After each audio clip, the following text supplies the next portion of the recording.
Hello everyone, before this video starts, I would appreciate if you guys would leave a like and subscribe, since your support means the world to me and allows me to make these types of videos. Now let's get into the video. A philosophy student did terrible things to my mind. Non compos mentis, I said. What does that mean, Dr. Yen? Brad asked. To not be in one's right mind, I answered. So what do you think of my challenge? It's a fun thought experiment. Brad, you'd argue that humans must be born insane. Sam, you would argue that environmental factors affect a person's sanity. In other words, we're talking about nature versus nurture. How does that link to critical thinking? Brad queried. How does it not? Sam spat. The three of us were packed into my minuscule office like boxed crickets, chattering noisily.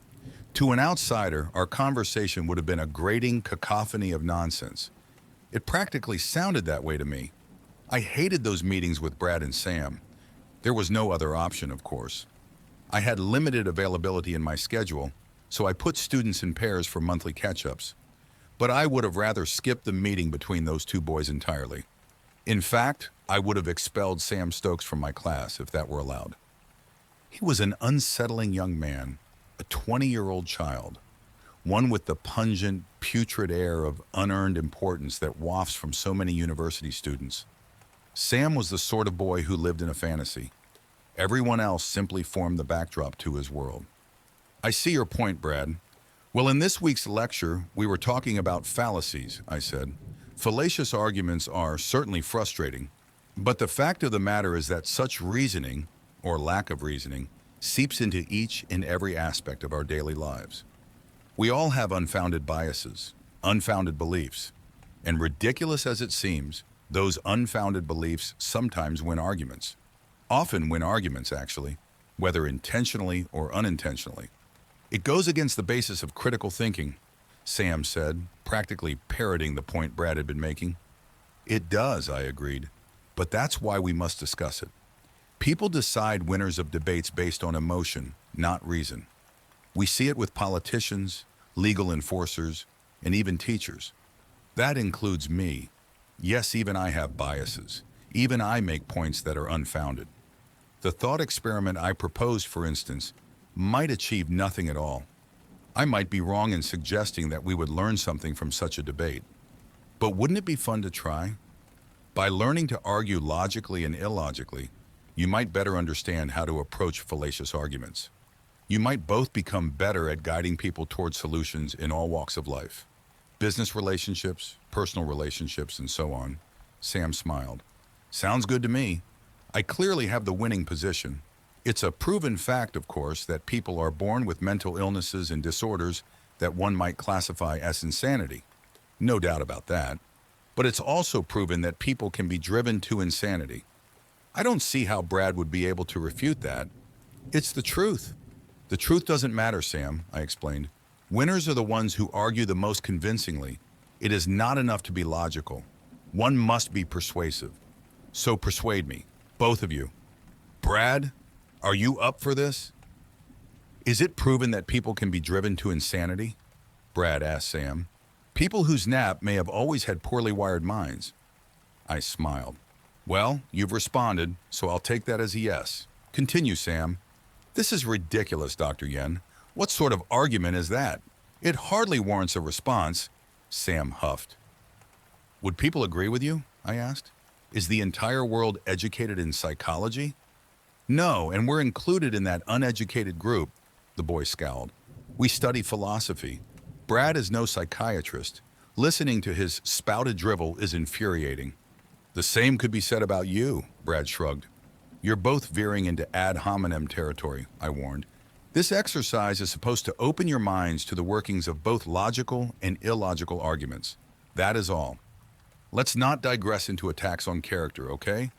Fine, Sam growled. We're not psychologists. We've established that. But we have common sense, Brad.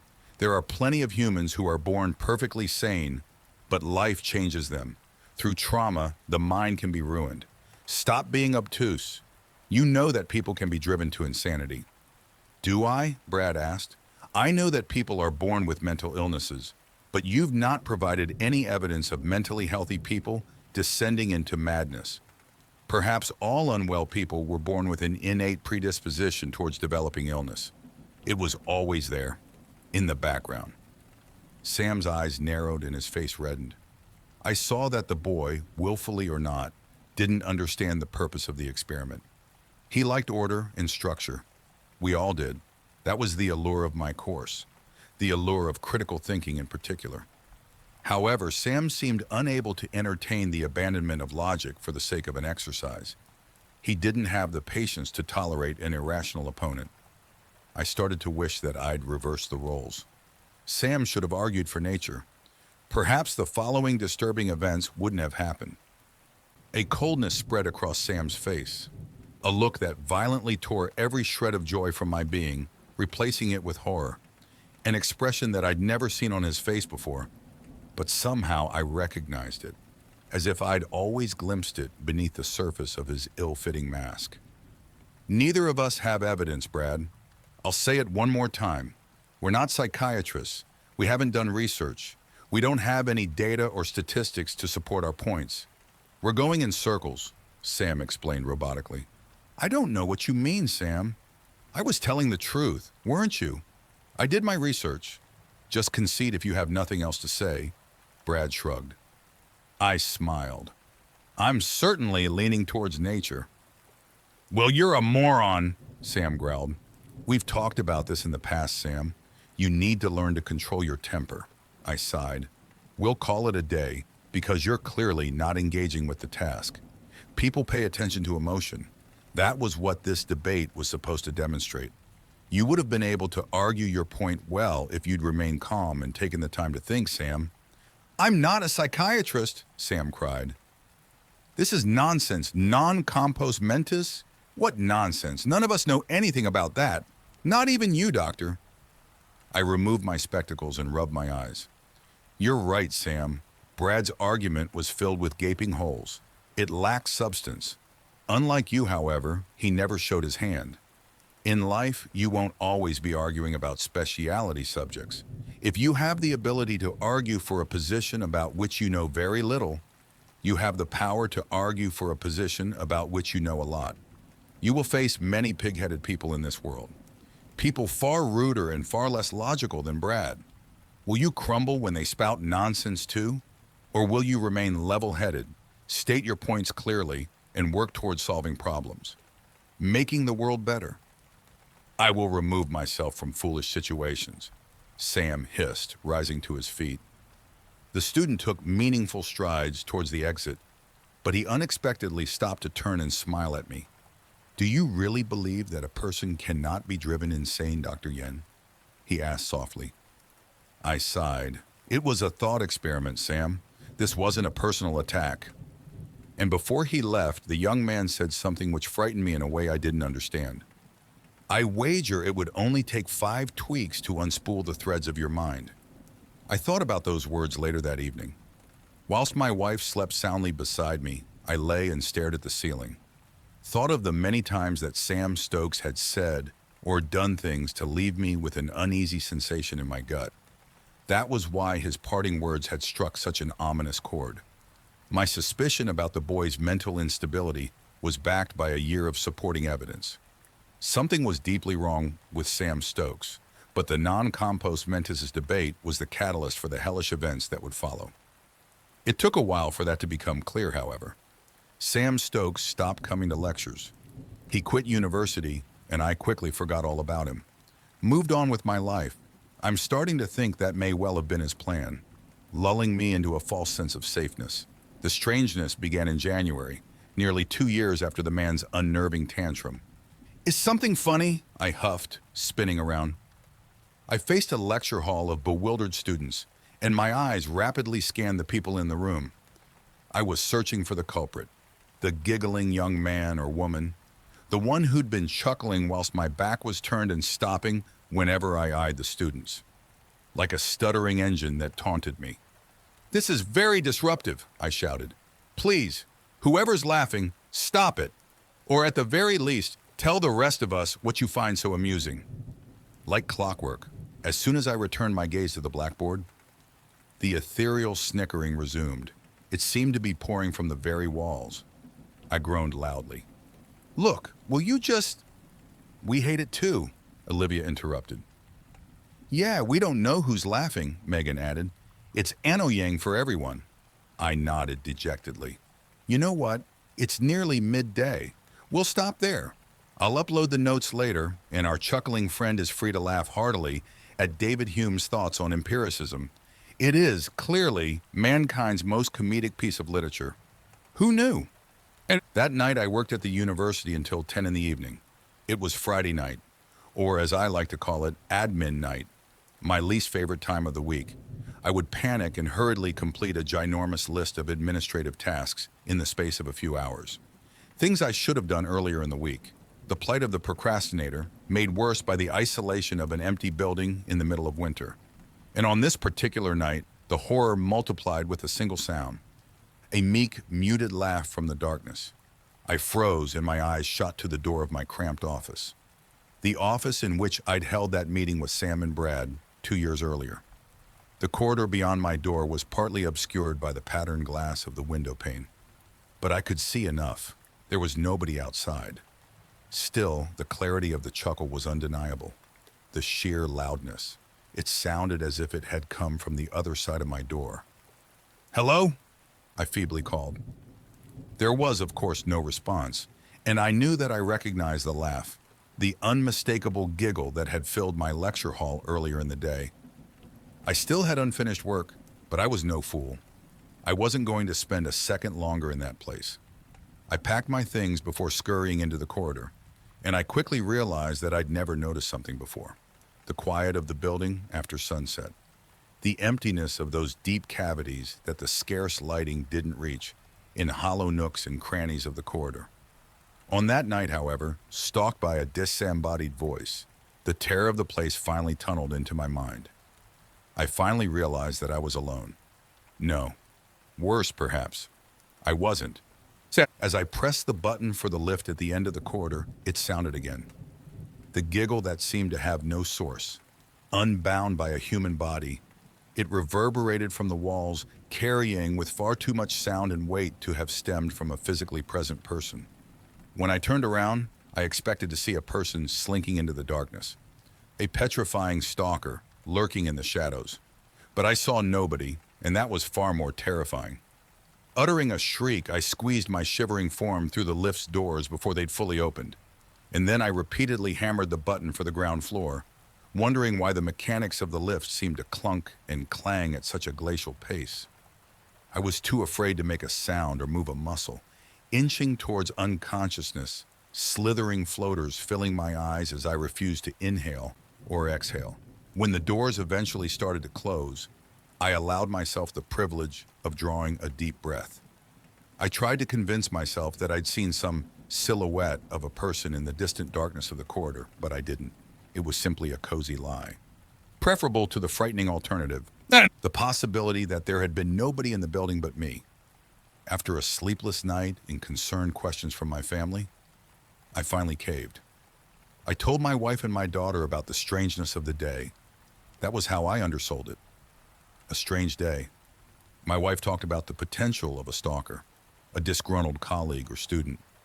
That was what sparked an idea in my mind. Not just the memory of that argument 2 years earlier, but the memory of something that had happened only a few weeks earlier. I'd seen him in one of my lectures. Sam Stokes, a boy who didn't attend that university any longer. Before I had a chance to ask what he was doing, Sam had risen from his seat. I wanted to say something as he left the room, but I was too stunned to speak. Why would he return after disappearing on such a sour note? Why after so long? It all made sense as I reflected on the day of giggling. It had to be him.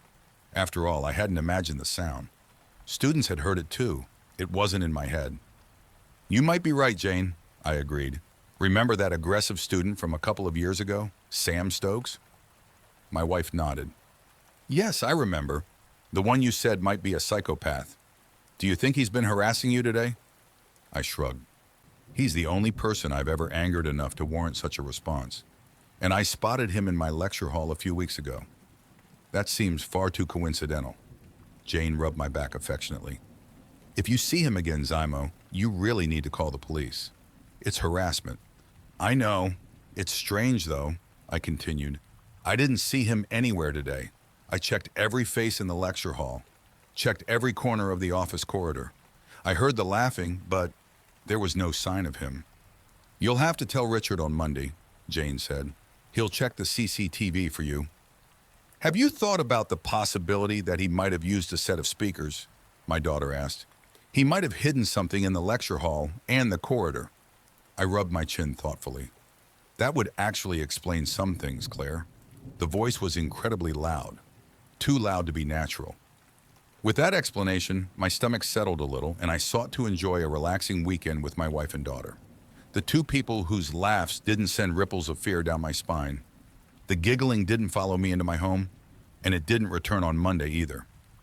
I still thought about it, of course. Thought about the possibility of that odd young man following me. The possibility of his eyes upon me, hidden somewhere. My nerves had settled a little, but not entirely. I had a permanent hunch in my back, unwilling to lower my guard for a moment. Over the weekend, I'd been living in a bubble which burst as soon as I returned to work and saw all of the locations that had haunted me on Friday. Sam didn't need unearthly giggles to strike my heart with fear. The fear of being watched and stalked was sufficient. The fear cycle was perpetuated by my own mind. Memories of Friday's trauma. Zemo? It took a few seconds to realize that Dr. Atkinson was talking to me. I averted my gaze from the office window, which overlooked a small courtyard, and eyed the lecturer before me. We were sitting in a common area for lecturers and tutors. It was 10 in the morning. Not exactly the prime time for a break, so the two of us were the only members of staff in the room. Sorry, Janet. What were you saying? I asked. She smiled. You've seemed a little quiet this week. Are you okay? Yeah, I paused. Yeah. Did Patrick tell you about what happened on Friday? Ah, I assumed you might be thinking about that, Janet said. God, I remember Sam Stokes. He was a very disturbing boy. He said things that set my hair on end. Did you tell Richard that you saw him in your lecture hall a few weeks ago? I nodded. Yeah, there's not a lot he can do. Sam hasn't shown his face this week, so that's something. Maybe he's given up. He's pranked me. Got his revenge. Very optimistic, Janet replied. One thing I remember about Sam is that he was focused, determined, no matter how stubborn he seemed. You know, he once derailed one of my lectures to argue for a good 20 minutes with another boy. And afterwards in the corridor, there was almost a physical altercation between them. Incited by Sam, of course. I shrugged. Truthfully, I guess I hope that I've given him the reaction he wanted. He managed to frighten me, so I trailed off and my eyes locked onto the window again. A blur of motion appeared for a half second, racing past the frosted pane. A descending blur that my mind didn't sharpen until a few moments later. A body had fallen past the window. I screamed, knocking my chair over as I leapt up. Janet spun around, facing the window in an effort to see what had horrified me. She spoke as I rushed forwards, but I heard only a dull ringing as I unlatched the window and stared down. On the grassy carpet at the foot of the building, I was horrified to see nothing. No mangled corpse, no blood or guts.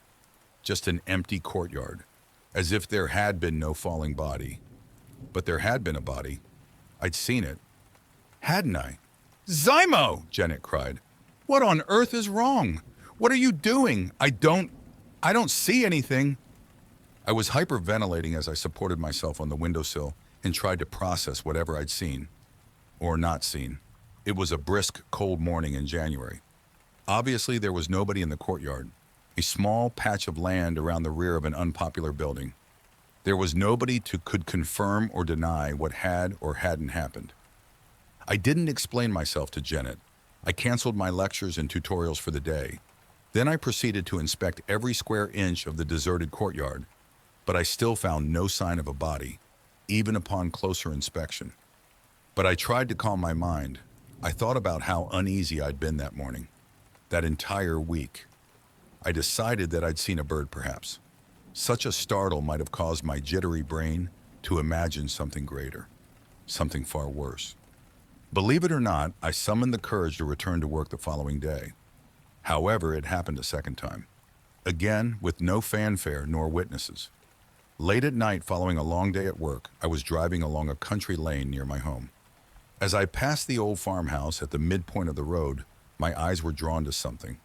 A man who stood atop the barn, a silhouette against the moonlit sky.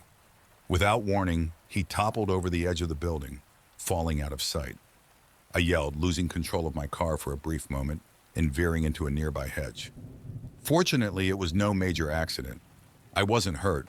The front bumper bore a few scratches from the entanglement of brambles, but I didn't care about anything other than the scene I just witnessed. This time, I couldn't dismiss it as a bird. It had been a man, clearly visible, even at that late hour. So I immediately drove to the farmer's house and I hurried to his front door. Upon hearing my story, the alarmed farmer immediately grabbed his raincoat and worn boots. The old man and I searched the area around his barn, but we found nothing. "Probably just kids," he said gruffly. "Little shits are always mucking about on my land. You ever see 'em again, let me know." It wasn't kids, I knew what I'd seen. Still, I didn't want to alarm the man. I didn't want to come across as crazy. Well, any crazier. I'd already sent the man on a wild goose chase at night, and I was aware that my claim was bizarre. A stranger hurling himself from the roof of a barn. What a tale. I'm surprised the farmer entertained me at all. When I got home, I told Jane about everything that was happening. She, like me, said that my trauma was to blame. Since the previous Friday, I had been perpetually nervous, seeing my stalker and his devious designs in everything and every place. I wanted to believe my wife. I wanted to believe I'd seen a bird, then a mischievous trespasser on a farm. But I didn't believe it, not even a little. In all honesty, after what happened a few weeks later, I didn't know what I believed anymore. February 21st, 2024. I used to pick up my daughter from school on Wednesdays so I could take her to ballet lessons, and this day was no different. I waited on the opposite side of the road, and Claire walked out of the double doors at 3 o'clock, offering an energetic wave when she spotted me. I started to lift my hand, preparing to wave back, but a stream of stagecoaches surged forwards, separating us. I smirked as I thought about how amusing it would be for Claire to see me sitting there, hand frozen in a raised position, once the queue of buses finally passed. 30 seconds later, however, the smile fell from my face. Claire was gone. I shifted in my seat, surveying the front of the school. Initially, I wondered whether my daughter had simply skirted around the buses. She might have found another way to the car. After a few minutes of waiting, however, I decided to ring her. The call was answered swiftly. "Claire," I said, "where did you go?" I wasn't answered by a voice, just the low hum of an engine and muffled traffic. "Claire," I cried, sensing that something was horribly off. "Claire?" Somebody hung up, and I knew it wasn't my daughter. I tried calling again, but nobody answered. After 10 minutes of attempting to reach her, I dialed 999 and reported something horrible. Unthinkable. The words tasted metallic in my mouth. "I think somebody has taken my daughter." February and March passed, slowly, quickly. I wouldn't know. I remember very little of that time. Jane and I were permitted long bereavement periods from our employers, but we didn't look after ourselves, didn't look after each other. My wife spent most of her time in bed, sobbing profusely, refusing to open the curtains. I'd order food when I had the mental energy to do so, but she barely ate. The woman I loved became an emaciated shell, screaming every time she saw me, then apologizing in floods of tears. "I don't blame you," she whispered one time, an unprompted line, telling me, without a doubt, that she must have blamed me to some degree. And I blamed myself. It is impossible for a parent to do otherwise. Claire had been in my line of sight, and then she hadn't. How do I put it into words? The sensation of not only losing a child, but knowing she still exists out there, or doesn't. Both options were terrifying. Our daughter was dead or worse. No idea provided relief. Jane and I were grieving, whether Claire had survived or not. Grieving as we imagined all of the terrible things that had happened to her, realizing that we might grieve forever. We might never receive any closure. By early April, the bills started to feel a little more intimidating. My employer didn't push me to return, but Jane's boss, being a cold-hearted bank manager, had run out of grace. He fired her, and whatever the case, we were rapidly burning through the emergency fund on daily takeaways and petrol. I spent most days driving around the area. Searching for Claire, I told myself. In reality, I was clearing my head, doing something, anything to pretend that my thoughts hadn't become erratic, unpredictable. The reality of our declining health became unavoidable. We had both fallen quite sick, the result of eating and sleeping poorly. Still, my wife was in a worse state than me. I knew I had to return to work, but I was afraid. Not afraid of returning to reality. If anything, I prayed it might provide a distraction from the thoughts in my fractured mind. I was afraid of leaving Jane alone. Every day, I escaped from work as quickly as possible and returned home to take care of Jane. Janet Atkinson was a wonderful source of aid during that time. She covered all of my administrative work. She even did some of my marking. And Dr. Atkinson repeatedly told me that it was too soon to come back, but Jane and I were falling apart. I could have lived with my disintegration, but not the disintegration of my wife. I spent most of April forcing her out of the house, dragging her down the road for the briefest walks imaginable. Anything to, at the very least, let her see sunlight. You need to look after yourself, for Claire, I croaked. She needs her mother to be well when she comes home. I thought Jane might yell at me for the emotional blackmail, but she didn't. My wife actually started eating more than occasional bites of food. I joyously bawled the first time she finished a full meal, a margarita. Nothing too nutritious or substantial, but it was a meal. It was progress. It told me that Jane believed in some tiny part of her mind that Claire would return. And that gave me hope too. Hope that was crushed on May 1st, 2024. The day on which my descent into the land of insanity reached its end. I know you've been struggling, Richard sighed. However, this is unacceptable, Zemo. Absolutely unacceptable. I had no idea what the head of my department was talking about. When he showed me his monitor, my jaw dropped. Richard had received an email from an anonymous source. Attached, there was a video with a recognizable face in the thumbnail. My face. What I didn't recognize, however, was the scene the video depicted. Richard pressed play, and a 10-second clip displayed a damning scene of violence. A man on a mostly abandoned city street raised his hands in fright as I relentlessly began to assault him. A vicious series of alternating left and right hooks, ending with the stranger's collapse. I gasped, mind swimming as I tried to process the horror of seeing myself do something that I simply hadn't done. Richard sighed. The timestamp says it happened on Monday. Do you remember what happened on Monday night, Zemo? What is this? A police interrogation? I scoffed, realizing that response made me sound incredibly guilty. I was at home. I was drinking, I silently remembered. Since Claire's disappearance, Jane and I had been drinking more than usual. I remembered that Monday's nightcap, in particular, had left me with a particularly sore head on Tuesday, the heaviest pounding sensation of my life. I tried to recall the events of Monday evening, but I only saw a bottle of bourbon and a wall of blackness. Did I do it? I fearfully wondered. I'm sorry, Zemo. I know there are extenuating circumstances. With respect to your situation, I won't forward this video to the police, but it wouldn't be ethical for me to entirely turn a blind eye. I recommend that you hand in your resignation before Friday, Richard said coldly. What? I gasped. You're firing me? I recommend that you hand in your resignation before Friday, Richard repeated bluntly. I returned home in a trance, thinking less of my unemployment and more about the video Richard had shown me. Twice. No matter how closely I looked at the screen, my conclusion remained the same. It was me in the video. There was absolutely no doubt about it. No doubt in the eyes of my employer either.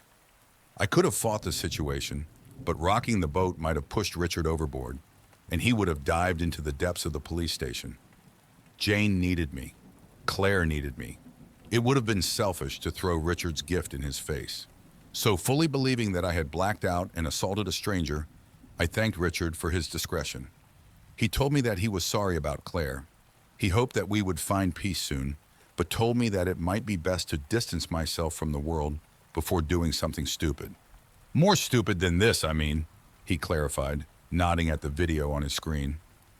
There would be no more opportunities for me to do anything, however. I arrived home to find 2 police cars sitting on the driveway, and an ambulance was parked on the road behind them.